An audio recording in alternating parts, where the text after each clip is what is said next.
What I did find, though, is an interesting record here about the pay of a private, which is what Jesse was for both of the years of his enlistment. And this is from, okay, this is from, it's from the first call of North Carolina troops for the Continental Army.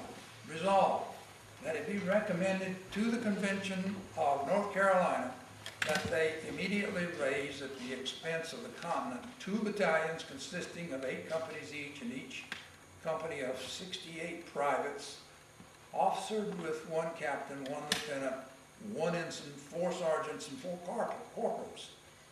That the privates be enlisted for 1 year at the rate of, ready for this? $5 a month.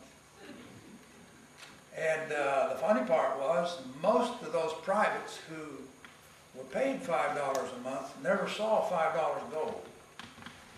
A lot of them saw paper money. And in the military, at this present hour, we call that paper money funny money.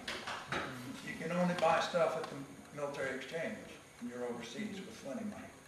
Well, at one point, $1 gold dollar, 1 real gold dollar was worth $800 paper.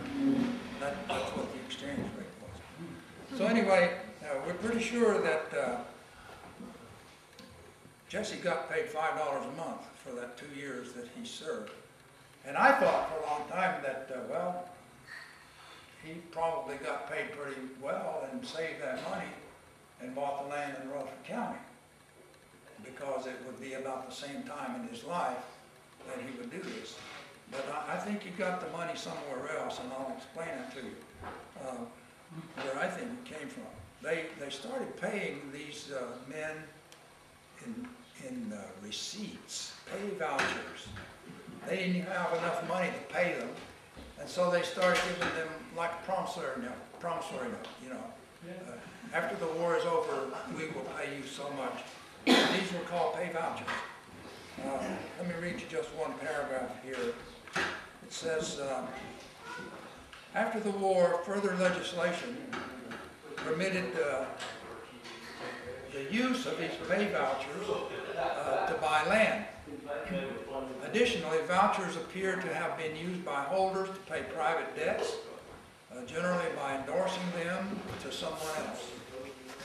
It is not unusual to find a voucher payable to John Doe, endorsed by John Smith, endorsed by Smith to John Brown, and finally signed by John Brown. In this case, John Brown may have paid a tax debt or bought land with it by cashing it in. There were 2 things going on sociologically here. Money was tight, and people didn't have enough to buy land. On the other hand, land was cheap, especially if you were willing to move west with the great migration which the colonies were attempting to get people to move out of New England, move away from Tidewater, move west. And so they would actually, especially to the veterans of the Revolutionary War, they would actually give them land in Middle Tennessee, which was still a part of North Carolina, just to get them to move there. Look at the records of Jesse's brother, Spencer Malone, and you'll discover that he too was a veteran, and he moved to Middle Tennessee, and his folks are settled in that area to this very day. You can find them there between Birmingham, Alabama, all the way north to Nashville, Tennessee, in that land along the Alabama-Tennessee border. And Spencer Malone's people have been there since the Revolutionary War time. In the War of 1812, they gave land in